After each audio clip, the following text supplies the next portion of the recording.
So next up we have Deborah from Norton, who's going to tell us about this title about to come out, Affirmations for Turbulent Times. Thank you so much. Thank you for inviting me to present here. And it's appropriate that the lead-in is working from home because actually the idea for this book came from the fact that at dinner every night, 1 inch from my office that I was working in all day, I would say to my family, like, I need a book idea. I publish a lot on trauma and anxiety. I need something about the pandemic and trauma and anxiety. And finally, one of my kids said to me, well, why don't you think about something positive in terms of the times that we live in? And I said, well, everything's a mess. It's crazy. And she said, I don't know, like, try to think positively. And out of that remark came this wonderful book by Sarah Payton, who is a mental health clinician. This is her third book, and she is an expert at translating neuroscience facts into easily understandable material. And in this case, taking it even one step further, which is to take neuroscience foundations and put them into affirmation-sized bits of information that you can use to really affect the way your brain processes information. So we know from neuroscience research that resilience is not people who are unaffected by stress, that the resilient brain actually is more engaged with stressful situations. The science shows this, but it is the way that the resilient brain and the person in the resilient brain is engaged with the stressful situation that results in a resilient response. So taking this information, what Sarah has done is organized affirmations over a series of topics that we are all facing today. So there's big topics and little topics.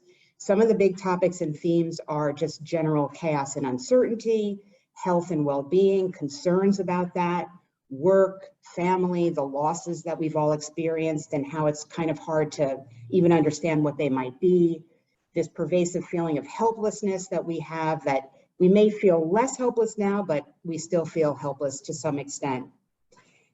Things more specific, like living in a crowded space or working 1 inch from where you have dinner or missing your friends or wanting to go back to the old life.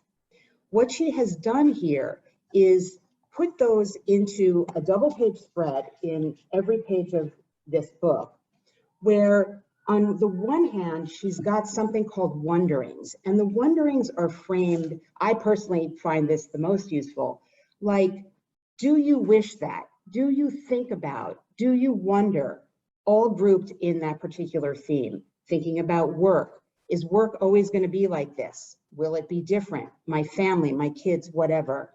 And then the other side of the page is the same theme, but formulated as an affirmation that you can tell yourself. So it's really useful for readers that think, as I do, more on the kind of worry and wonder side, but also for readers who want to have positive affirmations about these topics. In terms of the book itself, it is actually, somebody wrote in the comments, it's a lovely cover. It is, it's a beautiful product. It feels good. It's a soft lamination. We have the metallic gold foil stamping. It's printing in 2-color inside, and we've got colored end papers. And then the theme of the cover is carried out inside the book. And I think the layout really works because, as I said, it's for both people who would approach it more from a sense of concern, as well as people who would approach it more from a sense of wanting some type of positive affirmation to say. And the author is, as I mentioned, a beautiful writer and has the ability to take her clinical background and take her neuroscience background and sort of make those invisible in the positive affirmations that she has in this book. So thank you for asking me to share about it. I think it's just a great book, and not because it was my daughter's idea. I love that though.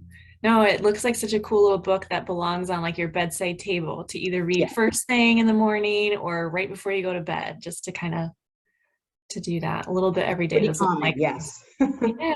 Yeah, but I love how it's little micro lessons. Those are my favorites. So awesome. Thanks for sharing that. Thank you so much. I really appreciate it.